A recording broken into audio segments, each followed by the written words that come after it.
Hey, what's up, Facebook? What's up, brothers? It's your boy, Mike the Mentor, coming at you for a Sunday sermon. I thought I would change up the venue a little bit and move over by our dining room table. And this picture is pretty cool. My wife loves pugs, if you didn't know that. So I think this was a present I got her.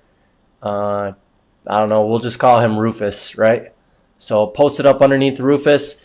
And tonight we're going to be doing the Sunday sermon where I share some more about my life and some of the things that I've been through and how I've dealt with those things and how they've made a difference in my life and impacted me in the wisdom that I've gleaned through going through those situations. So if you're new to this page, a little background.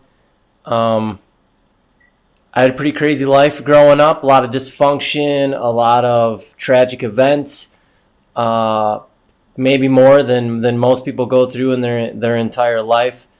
Don't feel sorry for me. Definitely made me the person that I am today. And the awesome thing is God takes bad situations and he uses them for his glory. And this is what this channel is all about.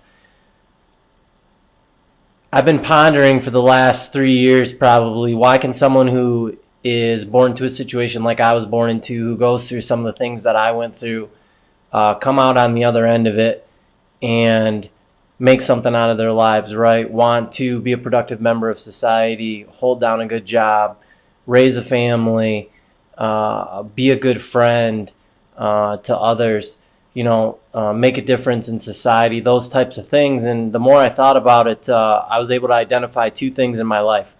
One was the grace of God. Without God's grace, I wouldn't be here today. I wouldn't be alive today. There was actually a couple times I almost lost my life early on, and I've talked about those in the earlier videos. And two, mentors made a huge difference in my life because they gave me so much hope. They got me out of my little bubble. Sometimes in life we look through this tiny little keyhole, right, and we can't see anything else around us when there's tons more to life than what we know, and we just need to be exposed to that. So I had mentors in the books that I was reading, right, hearing about these people going through crazy stuff and being able to overcome those obstacles and do so much with their lives. And then secondly, the mentors that I had in my life personally, with the men who allowed me to see them interact with their families and with their kids and come into their homes on occasion. Some even took me on vacation, and got me out of my little world. They made a huge difference in my life. They spoke hope into my life. They cast vision into my life. They held me to a higher standard, right? They held me accountable. They refused to let me go down a different path. And we all need those people in our lives. And I think a lot of times we have those people in our lives, but we might not always recognize those people for a multitude of reasons. I think about my grandpa, and a lot of times he was super stern and hard on me. Now that I'm older and wiser, I realized that it was for my own good. I was kind of like a wild stallion or colt, right? I needed to be broken a little bit and shown some things, and sometimes those things take tough love. So that's what this page is about, because I see other men going through things that I went through in my life, and I want to be able to share some of the wisdom that I've had sown in me for my own mentors, and kind of pay that forward, because I swear, if I just found out someone else today committed suicide, another guy, and it just breaks my heart that those things happen, right? That we give up on our future and all the great things that God has for us. That doesn't dismiss the bad things that happen to us and the things that we have to go through.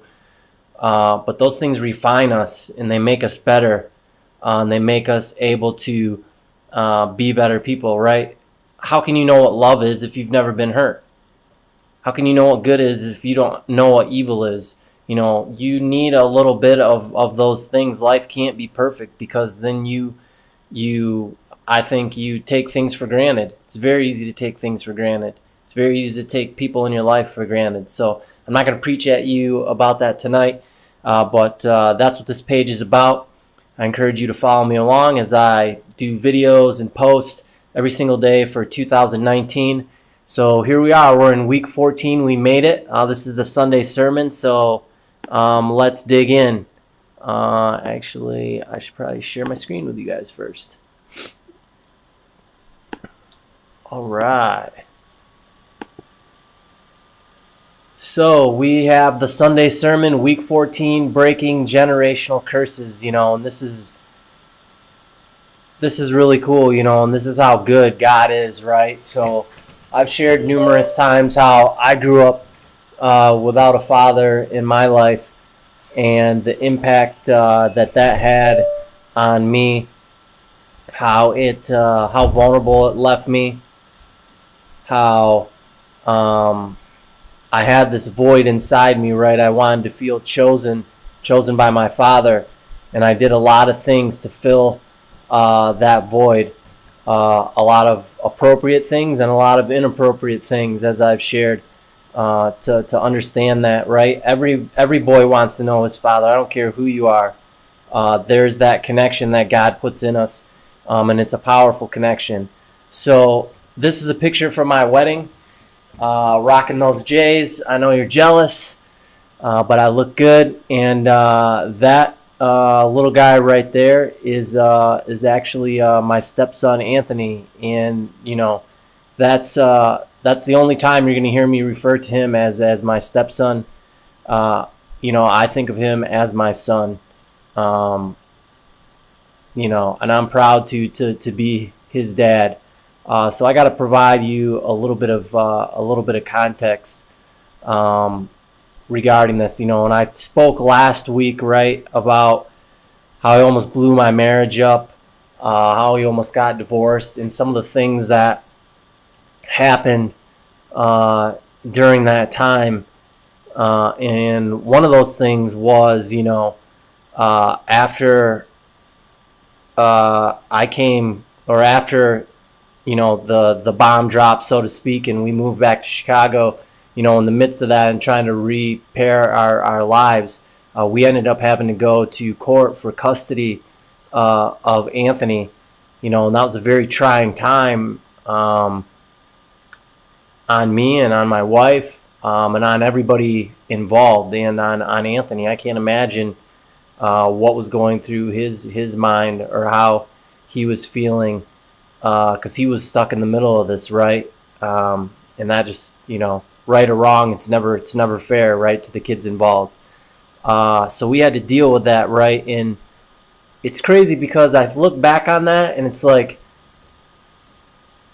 as hard as that was, like, maybe that's what we needed, because that was able to bring me and Jody closer together. Like, we had to work together. We had to start communicating. She had to start trusting me a little bit more, and what better way to trust me than to have me help defend her honor and navigate this course of going to court for Anthony here. So I met him when he was 7. This is what he looked like, this little dude with these glasses, and he was mad when he met me. Jody and Anthony came up from Chicago. They rode the train, which was always late and drove me nuts. But they get off the train, and I say hi to his mom, and then I try to say hi to him, and this dude is just mean mugging me, arms crossed, just staring me down, giving me the evil eye. And we get in my car and we drive to the house, and he don't say a word the whole time, and he's sitting in the back seat with his arms folded, and I don't blame him. I know what it's like to for mom to bring another guy around, and you're and what goes through your mind, you're like, oh, what kind of guy is this going to be? Is he going to be another guy that just comes and goes? What's he going to do to me? How's he going to treat me? all those things that go through your mind. So it was really cool. We got to the house, and he still was super super cranky maybe, and I had this cat, and I took this laser pen out, and this cat was wild, and I would shine the laser pen on the wall, and literally the cat would run full speed and climb up the wall like 5 or 6 feet, and it was actually pretty hilarious. So I pulled that laser pen out and I did that, and here comes this cat from the other room, runs and climbs up the wall, and he literally falls down, not the cat, but Anthony falls down on the floor and is busting up laughing. And then once he's able to control himself, I'm like, hey, you want to try? And he's like, sure. And he takes out the pen, and he starts to do it for himself as well. And then we were kind of fast friends since then, and that started our relationship, right? So if you haven't picked up on this already, right? So here I am. I grew up without a father in my life. And here Anthony is, and he doesn't have his father in his life for, I don't know, for a multitude of reasons probably. And I'm not here to speak about that. I'm just here to give you kind of some context. So I think it's pretty cool that God brings him along and into my life. And as I didn't really talk about this last week, but it kind of fed into that about when Jody left, and I was left alone at the house, and here I am thinking that I would be just like my dad. I was also thinking about Anthony too, right? This kid that I met, this great kid who's going to be a part of our lives, and now I just wrecked it. And now, just like my dad disappeared from my life, I could disappear from his life, and what that would do to him. And I took that very seriously, and that at the time, that hurt. And I just thank God that He told me what He did, and Jody came back, and we were able to move forward in that space. So me and Anthony, when he was little, we were pretty close.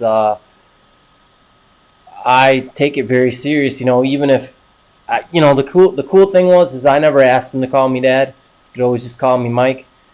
I just wanted to be a good role model for him and let him choose the direction that he wanted to go with our relationship. So here we are at Craig's Cruisers, going to do a little go-karting, have some fun, and I always just tried to have fun with him, because I know too what it's like to be at that age, and to have gone through some traumatic and serious things, and just needing to take your mind off those things, and to experience a little bit of fun, a little bit of joy. Here's another picture. I don't remember exactly where this was, but obviously I must have told him and his mom a hilarious joke, in true fashion. Anthony probably got it, and his mom didn't. Sorry, honey. So he's busting up there. And then here's a picture from when he was a little bit older. I think this was maybe 8th grade, when he was rocking the fro, the fro hawk. That's what it's called. So the cool thing about Anthony is he's always been a free thinker. He's always never been afraid to try new things. He's extremely stylish. He definitely didn't get that from me. But at one point when he was younger, he had the double fro hawk. So I shaved 2 mohawks in his head. And then I think we even tried the triple fro hawk at one time. I could be mistaken. But here it was. I didn't do this work. A barber did that. But got them all froed up. And he loved it. And then this is from a couple years ago. I think it was my birthday. So he's like 14 or 15 at this time. So we're just taking a picture, son and dad there together. And then here's Anthony today, in his room, rocking the afro. I should have put a picture on here of when I was of when I had an afro. Just comparing sizes, his is pretty righteous. He's Anthony's a cool kid. He's an old soul. He likes old school stuff, records and history, and he loves learning about countries. Um, he's an awesome kid. And then here's his favorite thing that he cannot do without is his bread. The dude loves bread ever since we were little. He's always loved bread, whether it was pizza, whether it was Subway, or whether it was Olive Garden Italian breadsticks. These are the infamous butter rolls from Logan's, I believe. So his mom hooked him up with some, and got him some there. I think that's the last picture. So the cool thing is, right, so Anthony comes into my life, and we're trying to navigate this thing of being a blended family, and what my role is as his stepdad. And right here, I have to figure this thing out too, because what you don't know what you don't know. So I think back on, I don't know too much about my dad's father, my grandfather. I met him twice, right? One time, 2 times we went to their place down in Alabama. But I was extremely young. The only thing I remember from that are 2 things. One, the fire ants, and I stepped down in a creek, and I got them all over, and they just literally bit me up, and I went screaming and hollering back in the house. And then after that, I got a spanking. Those are the only 2 things I remember. So I don't know if my grandfather was a good dad or not. A lot of times when you don't have good parenting, obviously you inherit those types of things, and you carry them on until you're going to be determined for yourself not to do that. I don't know. Maybe he was a great father, and my dad just went wayward. Whatever the fact of the matter, I grew up in a house where firsthand I didn't know what good parenting looked like, right? From a father's perspective. Now that I'm older, I realize, things with my mom, and she tried the best that she could. But I learned all my male influences and what that looked like from just watching other men. I was very observant. I was always watching guys and what they did and didn't match up with what they said. So here I find myself, now I'm a parent, right? And I got this 7-year-old son in my life, and how am I going to treat him? How am I going to help him grow into a man and grow into the things that God has for him? So I had to think about that, right? Because that takes a lot of intentionality, especially when it could be good or bad. You don't have any direct influence, but you don't have some bad habits that you could have gleaned, from your own father. So I just always tried to put myself in his place and what I would want from a dad, and that's not to say that I didn't screw up, because I still screwed up a ton. But one of the things was, right, like this whole issue of adoption. Do we adopt him so that he has our name? And my thoughts on that were, I always felt that was up to him. He's, and that's how we approached it. Talked to him. We said, we can go down this path. You can take my name, and you can be a king if that's what you want to do. But by all means, if that's not what you want to do, then you don't have to do that, and you will still be my son, and I will not think any less than you. That will not change anything. It's totally up to you. And he just decided that, that's something that he didn't want to do, and I respect that. I don't have a problem with that. Like I said, that doesn't change anything. I think the real cool part about this too is just in this whole thing, right? Like, it's not a coincidence that his name's Anthony, right? So my brother's name was Anthony, and he committed suicide, if you watched any of the previous videos.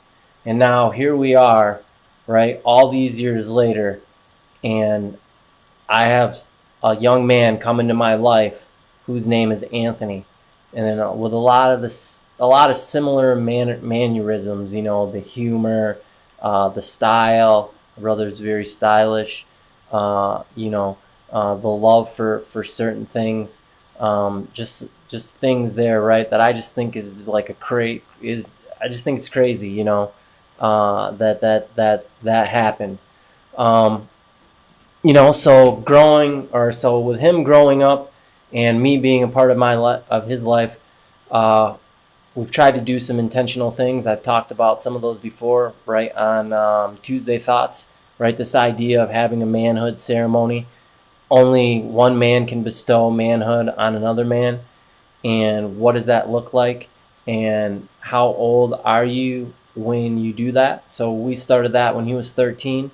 We did that first part of that ceremony.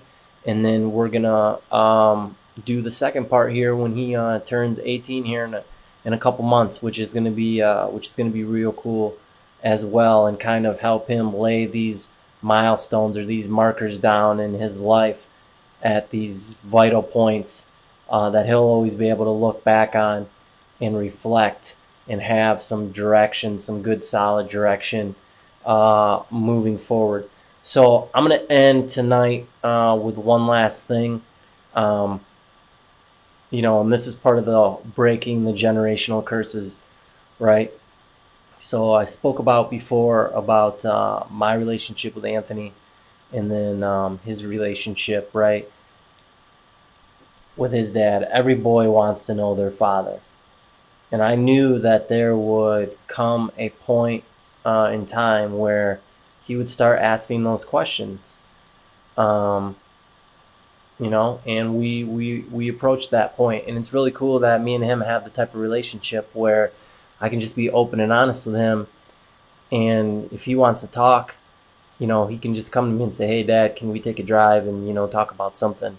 And we'll get in my car and we'll go for a drive, and and he'll just share with me, and he was able to just kind of pour out his heart about that situation, right? Because if you've got a dad out there, you're just like I wanted to know about my dad, and I wanted my dad to know about me. It's natural for that to happen. So we had a conversation about that, and I think the cool part about that, right, is how God works. So there's obviously going to be some hesitation, some, what's the word I'm looking for? Scared comes to mind, but maybe that's not the right word, right? Where you want to reach out to this person and make a connection, right? Because that's a powerful connection, and you want to kind of fill in those gaps, right? And ask questions from that person directly. And there's always that little bit in the back of your mind of that fear of rejection, right? Can be very strong. Like, well, what if they don't accept me? What if they don't want to get to know me? What if they don't want anything to do with me? And that's totally understandable, right? And we were having this talk, right? And I didn't know what I was going to say. I think this stuff comes from God, and he just downloads it, into me, and it just comes out of my mouth. But I was, able to tell him that, hey, if you do reach out to your dad and he doesn't, respond in the way that you hope he responds, we got to acknowledge that, right? But the truth is that doesn't change who you are, right? That doesn't change our relationship. You're still my son. You'll always be my son. That doesn't change your relationship with God. You're still his son. Doesn't change your relationship with your mom. I'm not saying that that's going to be easy, but it's cool to be able to have those talks like that with him, and to help him through those type of situations, right? And here, all this stuff from my teenage years is coming back to the forefront, and God being able to use that situation in my life that was so tough for me to be able to help him navigate, Anthony help navigate through his life, and what a blessing that is.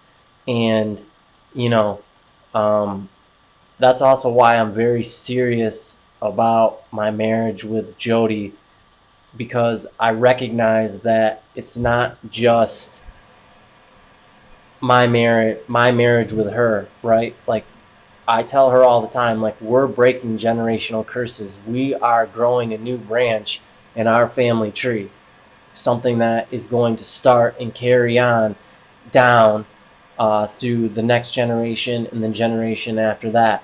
And that's not always easy, especially if you don't have a lot of parenting skills, if you don't uh, have a lot of, well, nobody does. Nobody comes into a marriage with great marriage skills. You may have an idea of what a good marriage looks like, but that's also the reason why it's so important not to keep things to yourself, to build a good community around you, right? A good community of friends that can speak life into you and into your marriage and help hold you accountable, right? Having good friends that are going to help hold you accountable and tell you the truth and say, "Hey man, you're stepping on a line here," right? Like, you need to think about this, right? You need to be able to have resources, right? Like a counselor. Go see a counselor. Get that objective third party point of view on things, on when you're facing a difficult time, right? Because that's what the devil wants to do. The devil wants to isolate you so that you're by yourself, right? And all you're left with is these crazy thoughts that come into your mind, and you fight them and you fight them and you fight them, and unfortunately some people succumb to them because they don't have good community and they haven't set up these structures in their place, or given themselves the freedom and the permission to go talk to somebody who can give them objective feedback. And part of that is, right, especially as men, is laying down our pride that we know everything, because we don't. And you may think you have it all together. Been there, right? But there's these glaring blind spots that are in your life that everyone has, that are not only that are affecting every other area of your life, whether it's your spirituality, whether it's your relationship with your kids, whether it's your relationship with your wife, whether it's your relationship with other people at work. And until you're able to, one, have someone point those things out to you so that you can begin to work on them, right, in a constructive and healthy way, they're just going to start to eat at you. So I think I'm just going down a little bit of a rabbit trail. But to bring this all back full circle, right, is the importance of a good marriage, right, in fighting that good fight each and every day, because it doesn't just affect you and this other person that you're married to, right? It's affecting your kids. It's affecting your grandkids. You might not even have grandkids yet, but you will one day. And what you're doing right now is sowing seeds, right? Good seed or bad seed, that they will reap from that harvest down the road in years to come, whatever that looks like. So I just want to encourage you, right, wherever you're at in your relationship with either your kids or your marriage, right? It's so much bigger than that. It's so much bigger than just that individual relationship, right? You're setting the tone for your family, not just in this day and age, but moving forward in generations to come. And I speak that over you. I speak blessing into your marriage. I speak blessing into your relationship with your kids. I speak blessing into your relationship with your parents, with your spouse's parents, with the people that you come in contact with every day. And I pray that you would be a light, that people would be glad when they see you coming, because they know you have something positive to say, that you're going to lift them up, that you're going to encourage them, that you're not going to give up, that if they're having a bad day, they can lean on you, right? And that you're going to tell them the truth in love, and you're going to honor them and be a good friend, be a good father, be a good spouse, right? So I speak all those things over you tonight in Jesus' name. Thank you guys for tuning in to the Sunday sermon. Tomorrow's My Life Monday. Probably one of the hardest days for me, but I got a little bit of good advice about that from somebody else. Thank you, Andrew, earlier this week. So we're going to try it out tomorrow. And I love you guys. If you need anything, please send me a DM. I'm all ears. I know what it's like to be in isolation and wanting someone to just reach down in that hole and help you climb out, right? Life's hard enough. Don't do it by yourself. You don't have to. I'm extending that invitation to you. So hit me up if you need something, you need some prayer, you need to just talk. I got you. Share these videos if you know they can make a difference. Like it, all that good social stuff. And we'll see you guys tomorrow. Have a good night.